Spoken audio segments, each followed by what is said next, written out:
Hello, everyone. I'm Zijian from Preferred Networks, and today I'm going to talk about PFVM, a neural network compiler that uses ONNX as its intermediate representation. I would like to first introduce briefly about our company, Preferred Networks. Preferred Networks is a company located in Tokyo, Japan. So it's 7:15 in the morning here, and we have various projects, and we are solving real-world problems by deep learning, such as material discovery, medical image analysis, character design, and many other projects.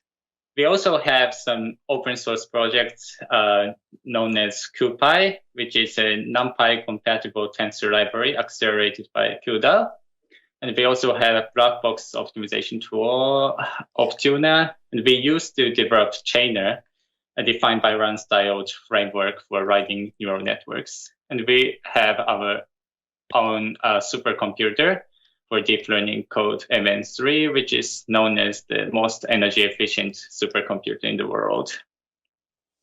And I am a member of compiler team, and I'm in charge of developing PFVM.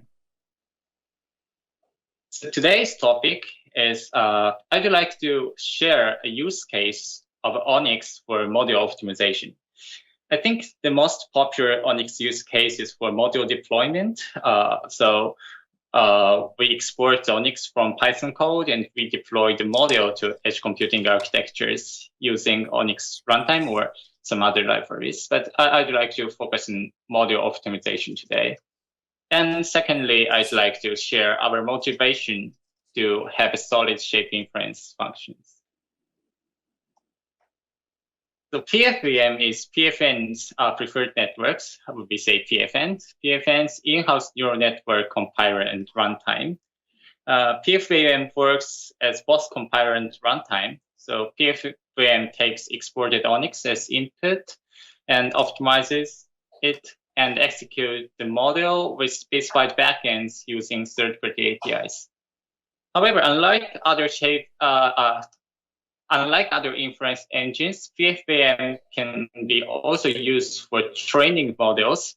In such case, PFVM compiler extends the input ONNX and appends the gradient nodes for training. This is how PFVM works. So given the input ONNX graph, if the model is for training, then we generate backward path. And after that, we optimize models. So during optimization, we have various kind of optimizing paths, and some of them are going to be explained later today. And during optimization, we extend ONNX by some custom operators. For example, since ONNX does not contain device information, we add host to device operator and device to host operator to optimize device changes and memory. And after optimization, we schedule the computation graph and get a sequence of operators. And after that, we execute each operators using libtorch API or some accelerators APIs.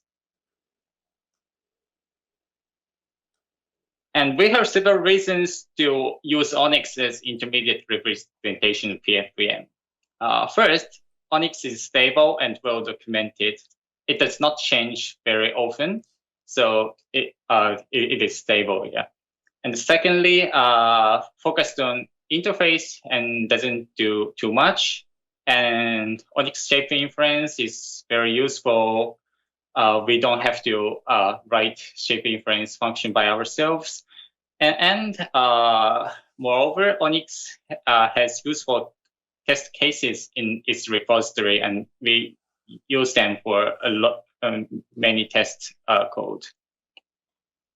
And let's see how shape inference is important in model optimization. And we have several optimization, but I'm going to introduce 3 today. And the first case is element-wise fusion. Yes,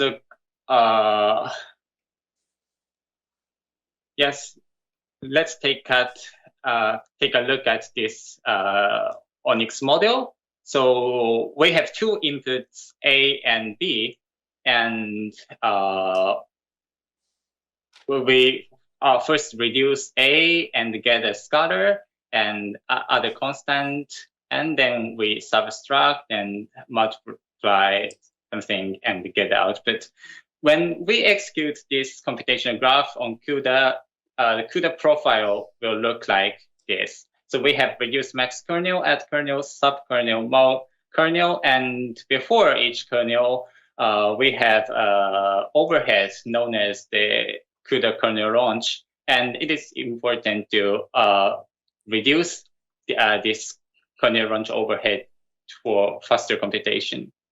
And if we can fuse these element-wise operators into a single fusion group operator, then the kernel launch is only twice, and the computation time will be reduced. So we want to fuse element-wise operator every time, but can we always fuse adjacent element-wise operators?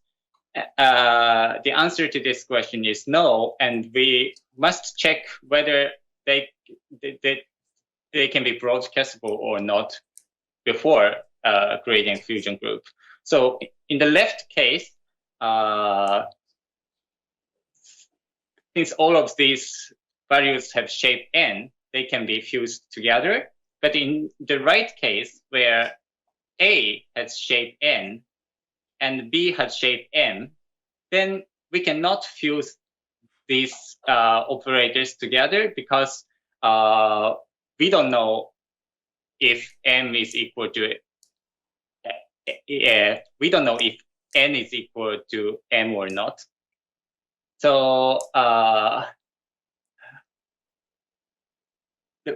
please see this case. So in this case, if shape inference is failed and we get unknown shape, then this is very troublesome case. So in this case, we have a single input x, which have shape A times B, and we reshape it to one-dimensional tensor. So unknown 0 and unknown 1 is both A times B. So they have the same shape, but current ONNX shape inference cannot infer that unknown 0 is equal to unknown 1. So in compile time, we don't know that these unknown values actually have the same shape. So we lose fusion opportunities in this case. So shape inference is important here. And the second case is graph simplification.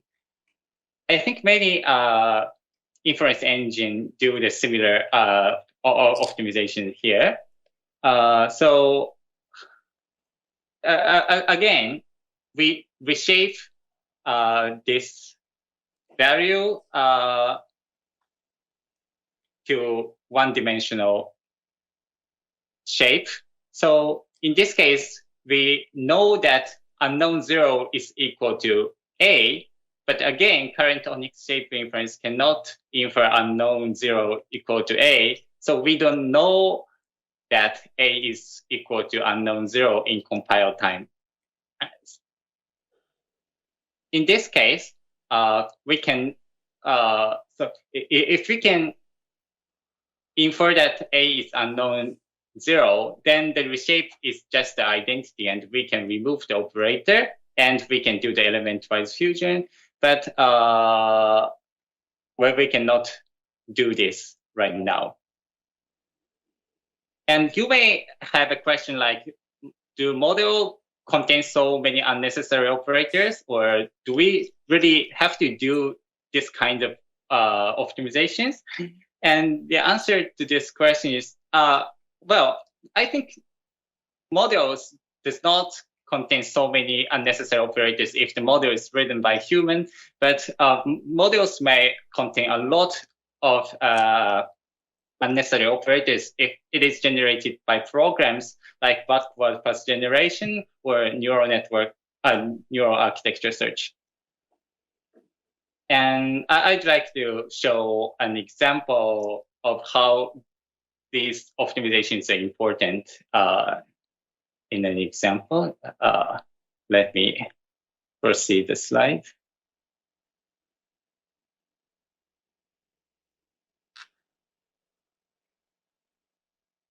Oh, so appendix is not included. Oh, okay, then I just skip this part. Well, what I wanted to explain was,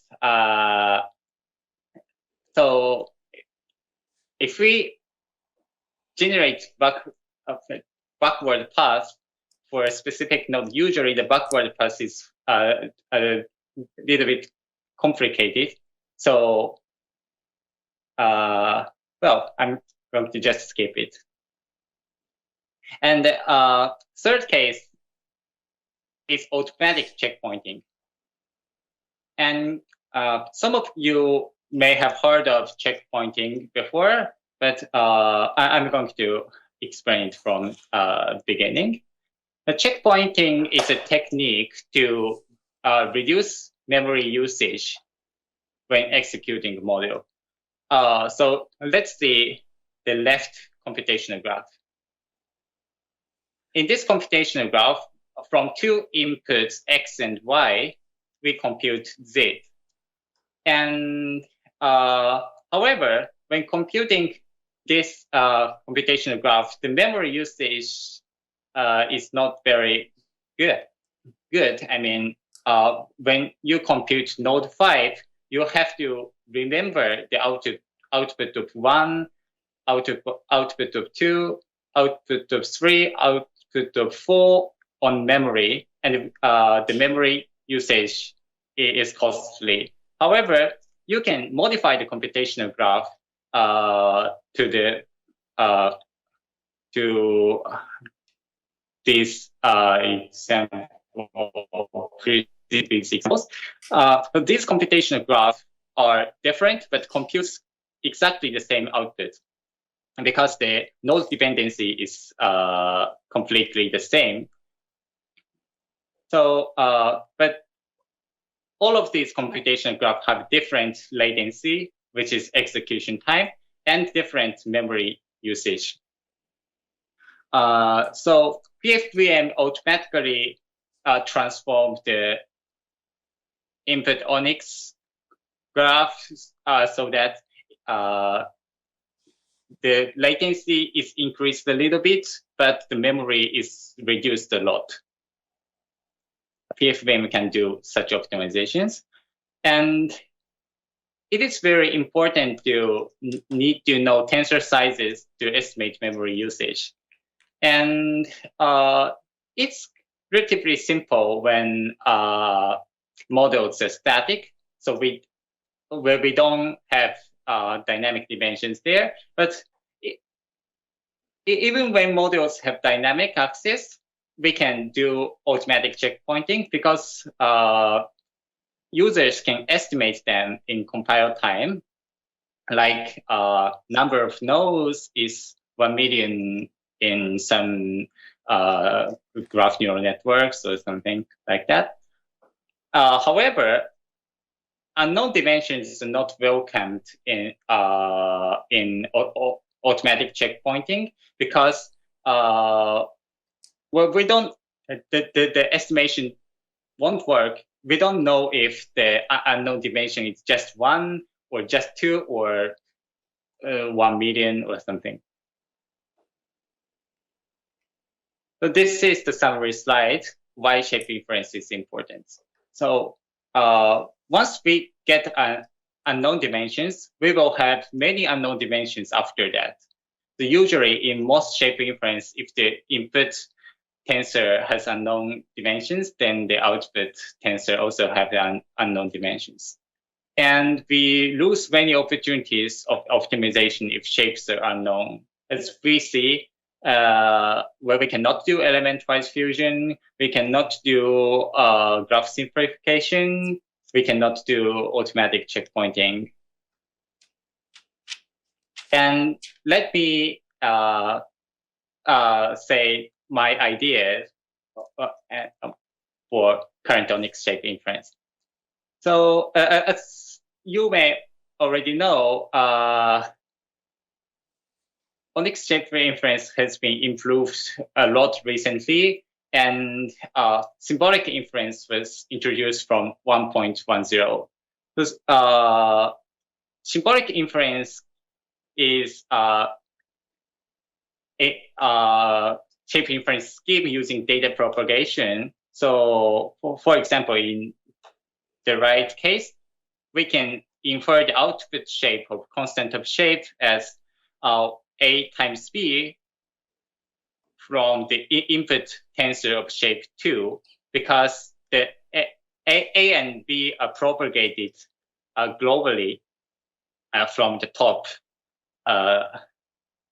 shape information. And this is really nice. And for static case, I think current ONNX Shape inference already works quite nicely. And we can run the shape inference in most of the time for major workloads. But for dynamic case, I think we want more support. So this ONNX graph is an example that I showed a little bit earlier. So in this case, we want to estimate the output the shape of reshape to be A, but currently it is unknown 0. And well, I think we have to implement more shape inference functions for dynamic case. And well, I have a question like this. Do we need to support case like concat of two tensors of size m and n? Well, I think this question is a little bit controversial, and I'd like to hear some use case if you think this shape inference is important for your workload. This is the last slide. So this slide is a little bit not so much related closely to ONNX, but this slide is for optimization. So we have our PFVM's own supercomputer called MN Core, and MN Core only accepts static model. So the models where all of the tensors have a static shape, and model does not have dynamic branching. So MN Core does not accept models that contain if or loop. But since the model is a static, MN Core can do many optimizations. MN Core is a very large scale fast SIMD machine, and its scheduling is really challenging. And where we use the static information to do a very sophisticated optimizations for scheduling. Yeah, the interesting thing is, since MN Core is model is static, MN Core programs know exact computation time or memory usage or memory address of everything before running the model, so at compile time.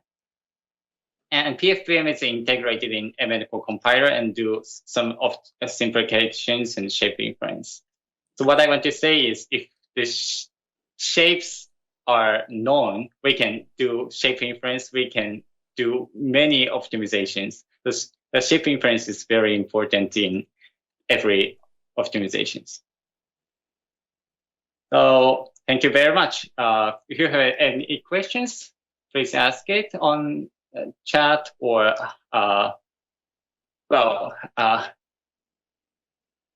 please reach out to me. Thank you.